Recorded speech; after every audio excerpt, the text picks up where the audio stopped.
Right, little love, notes and a posing, then a posing on your front door. Show up in suit and tie, with a protein, with a roses from your front yard. Ang daming paraan, ikaw ang tanging dahilan. Oh, babe, nagnananahin kita, saan tayo magpunta? Yung tipong kahit wala lang, o kaya biglang may breakfast, just to keep you interested. Lahat ay dahil wala lang.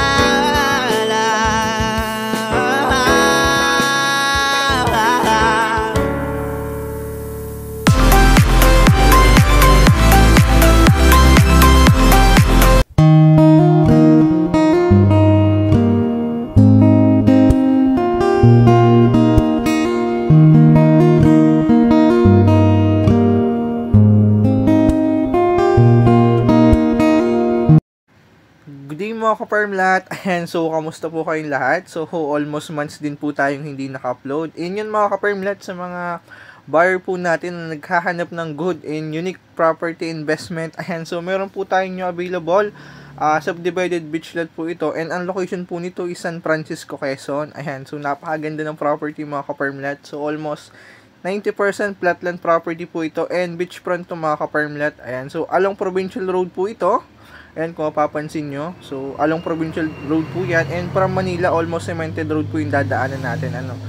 Ayan. So, bali itong right side ko mga ka-farm lot. Ayan, sa mga naghahanap po ng small cut na malapit sa dagat. Ayan. So, 1,000 square meter po ang per cut nito. Ayan. So, wala pa pong final price. So, sa ngayon, nagre-relocate pa lang po sila ng property. Ano. So, para masukat and magkaroon po ng approved plan bawat lot. Ayan. So, if magkaroon ng approved plan, so ipapasa po yan sa ROD para magkaroon po ng sariling title bawat lot. Ayan. So, napakaganda ito mga ka-farm lot. Ayan, sa mga ka-farm lot natin din naghahanap ng beachfront. And so, sa mga naubusan po ng slots sa nauna natin subdivided lot sa Ginyangan. Ayan. So, baka ito na po yung para sa inyo mga ka-farm lot. Ayan. And yung kabila naman mga ka-farm lot is yan po yung beachfront for sale na ang harap mo ay provincial road and ang likod naman po ay dagat. And may frontage po ito na 30 meters. Wala pang final mga ka-farm lot. So higit pa yan. So estimate lang po natin is 30 meters. Ano. So i-relocate pa lang po yung area para magkaroon ng sukat at mohon po bawat lot. Ayan. So estimate natin is 30 meters ang frontage na sa kalsada and sa dagat po. Ano. And yung right side ko naman is yung hindi tabing dagat. Ayan naman po ay 1,000 square meter per cut. And yung beachfront naman po is 5,000 square meter per cut. Ano. Ayan. So estimate ko po mula dito sa National Highway to the beach is nasa almost 150 to 180 meters po. Ano.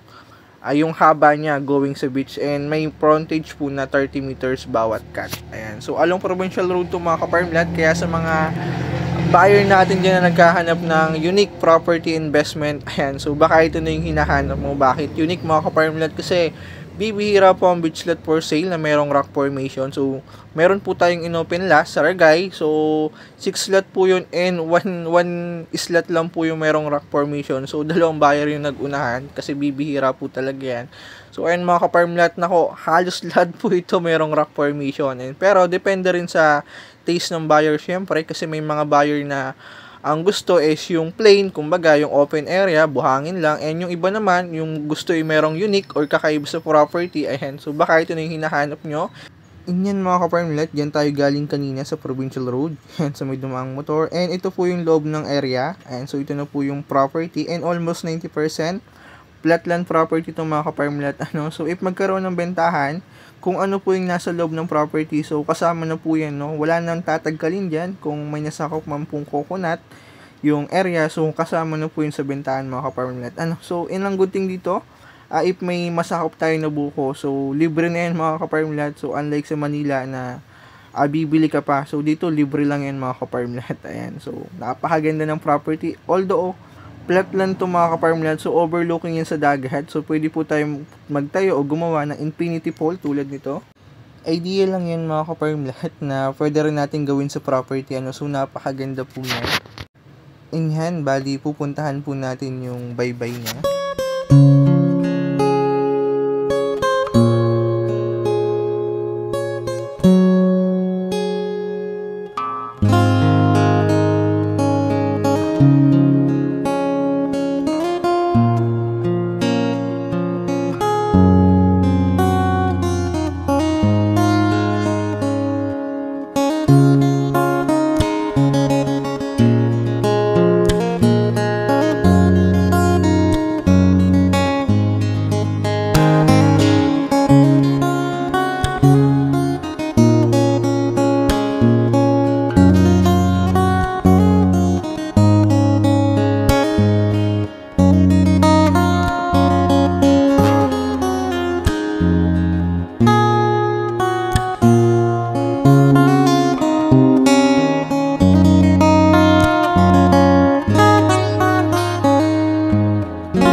Mga ka-farm lahat, bali ito po yung baybay niya. So sa ngayon, bali low tide po tayo nakarating sa property.